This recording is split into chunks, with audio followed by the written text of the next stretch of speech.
Hello, very good morning to all of you. I hope all of you are safe and sound at your home. So, we are discussing the asymmetric synthesis topics.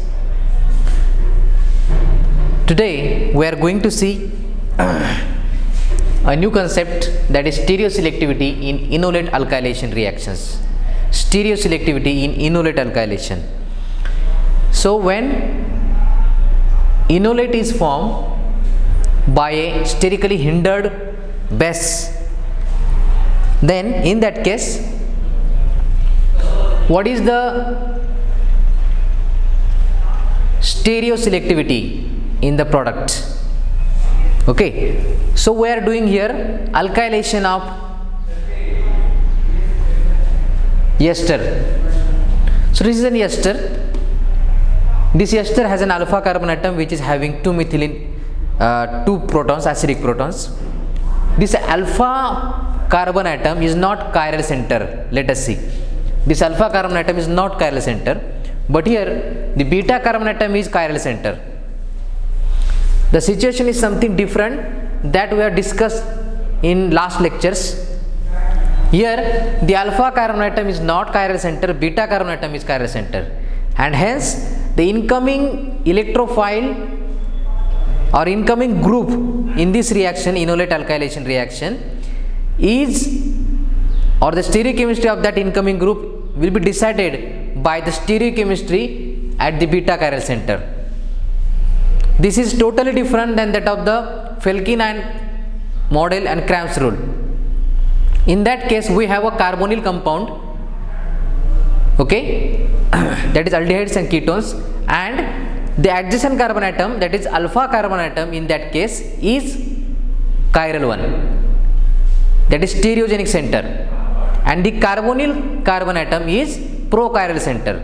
So that thing is different. In this case, we have an ester, and in that ester, this alpha carbon atom is not a chiral center, but beta carbon atom is chiral center.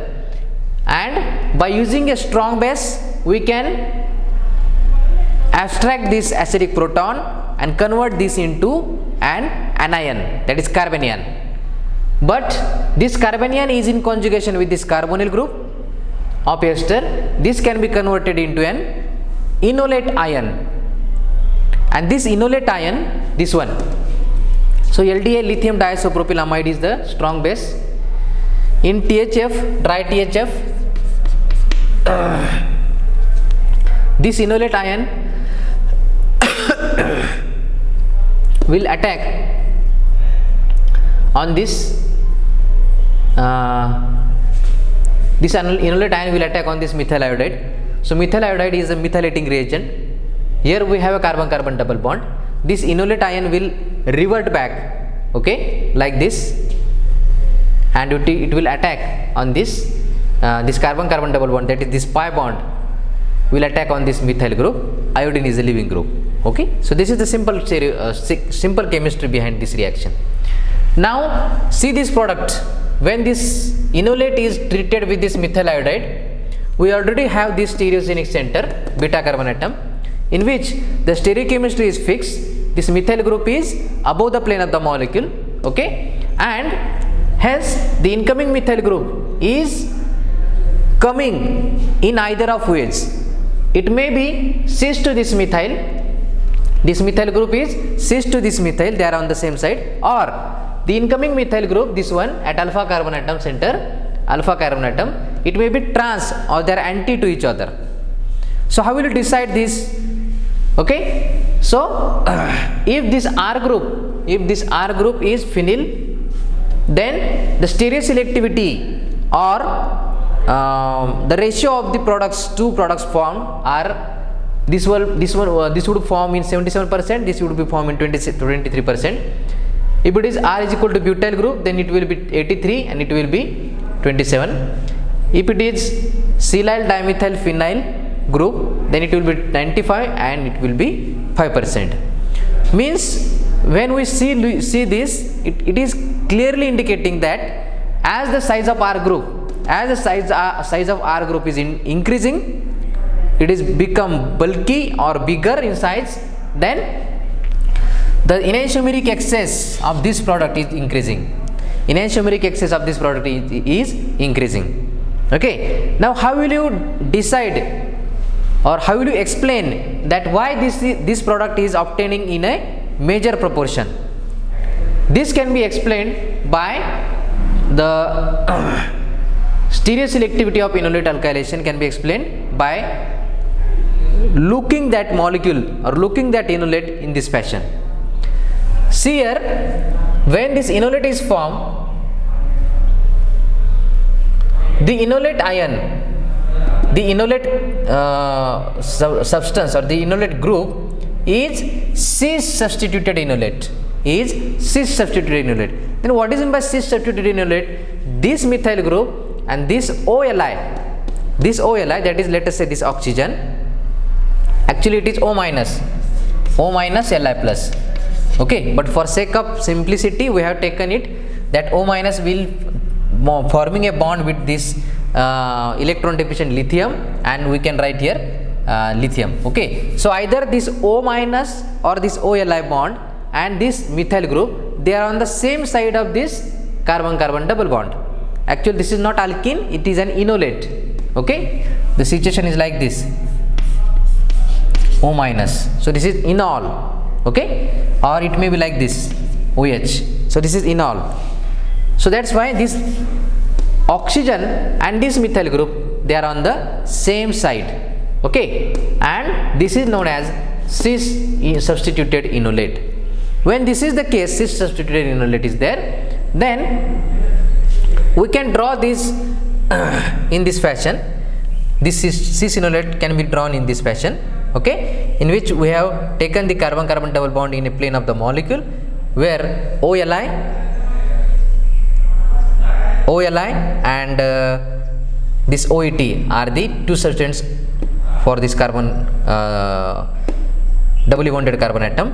Okay, and now I have oriented this molecule in such a way that the hydrogen atom here at beta carbon atom, the hydrogen atom here is eclipsing to the carbon-carbon double bond. This hydrogen atom is eclipsing to the carbon-carbon double bond, and this R group is opposite to this carbon-carbon double bond. This R group is opposite to that of the carbon-carbon double bond. Okay, now as this site is block, this site is block, when enolate alkylation takes place, it will take place from the opposite side to that of the R group. So that's why when enolate revert back to give this alkylated product, just like this bond will revert and this carbon-carbon double bond will attack on this methyl and iodide will be knockout. Okay, so this R group will be, in this case it is opposite to that of this methyl addition reaction. Okay, so that's why this is the fashion, so that's why we will get such product. Now in this case, this methyl group is, R group is below the plane, methyl group is above the plane, hydrogen is in the plane or it is eclipsing to the carbon-carbon double bond. So that's why this methyl is above, and as the bottom side of this carbon-carbon double bond is blocked, and hence it is incoming methyl group at beta carbon atom is also coming from the top side, So that's why both this methyl, that is this methyl at alpha carbon atom and this methyl at beta carbon atom, they are on the same side, of the plane of the molecule, and hence this stereochemistry or this feature can be predicted or can be implicated in our product, that this is the R CH methyl is above the plane, so I have written it beta. Again next carbon atom, methyl is above the plane, beta.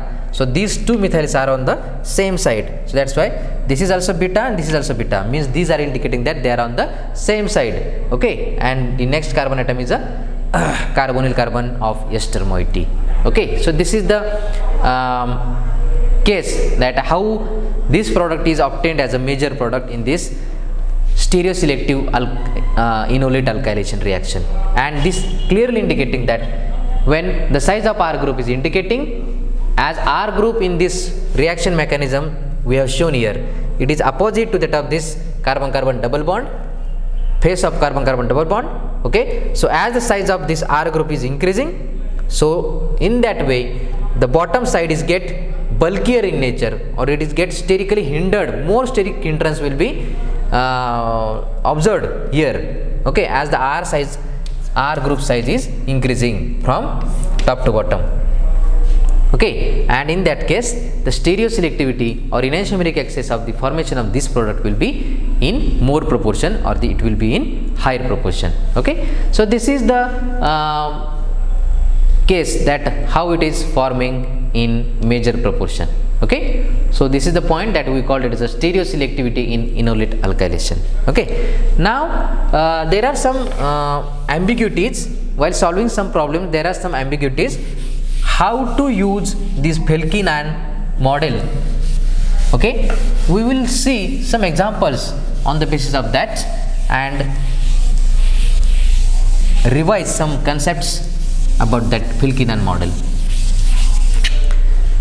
So we have a simple reaction.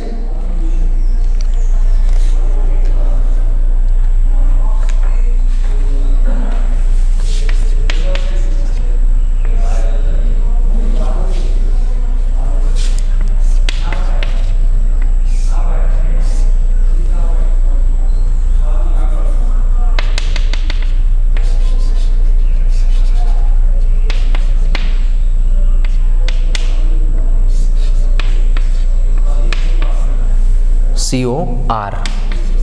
Okay, and here the Grignard reagent is there, CS3MgBr THF. So this is the substrate and this is the reagent.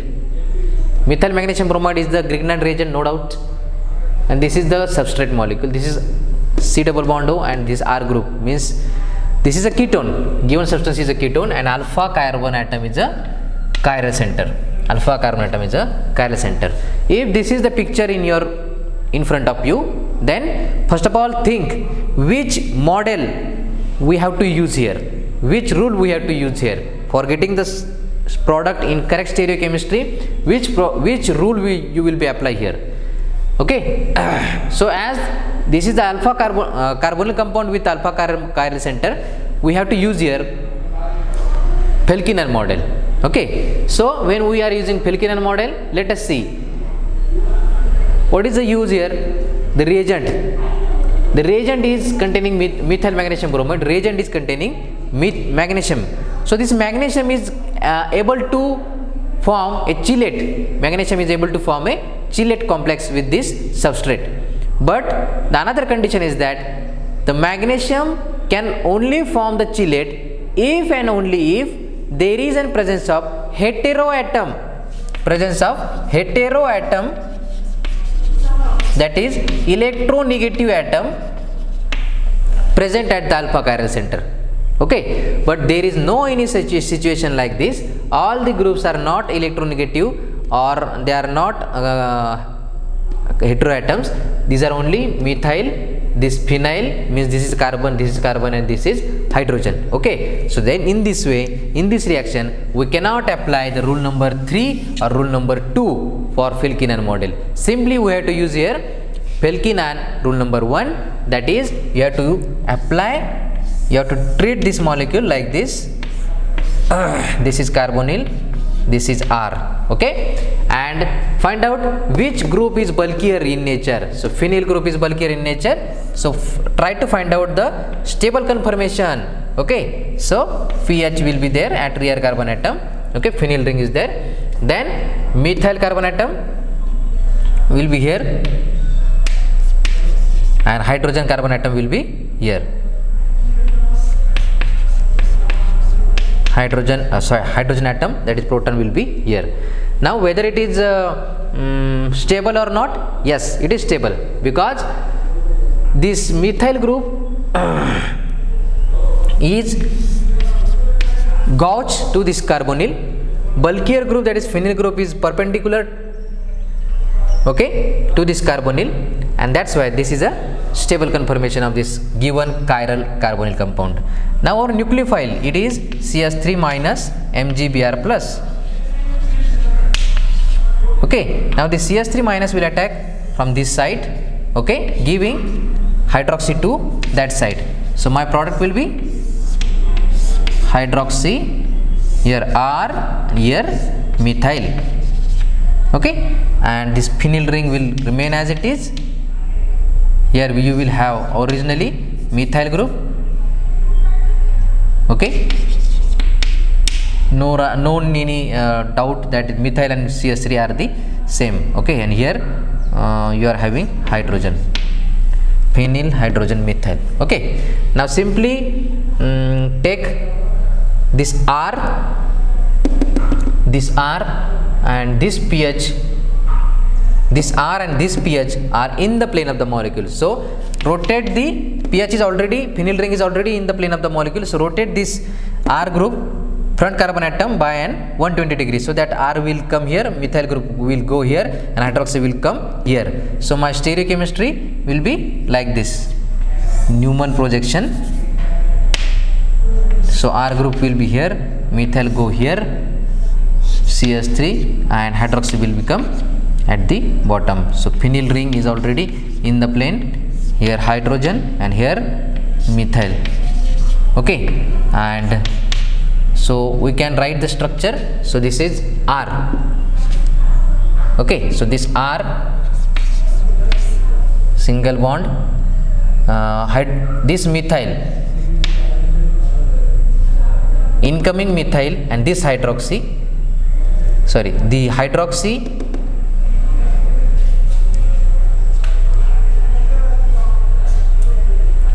iron methyl.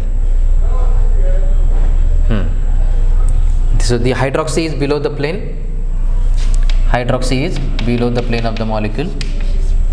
Then next one is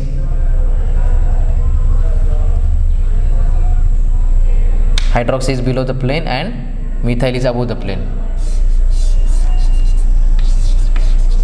Then rear carbon atom, CH, methyl is above the plane. This is phenyl ring in the plane, methyl is above the plane, and the hydrogen is below the plane. Okay, so this will be the product, this will be the stereochemistry of the resulting product by using Felkinand model.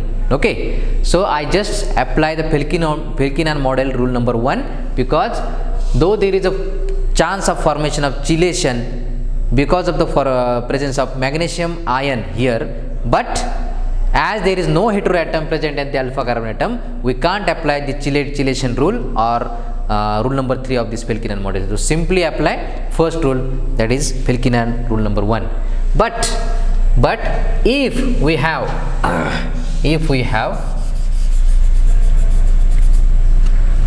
the heteroatom here, let us see,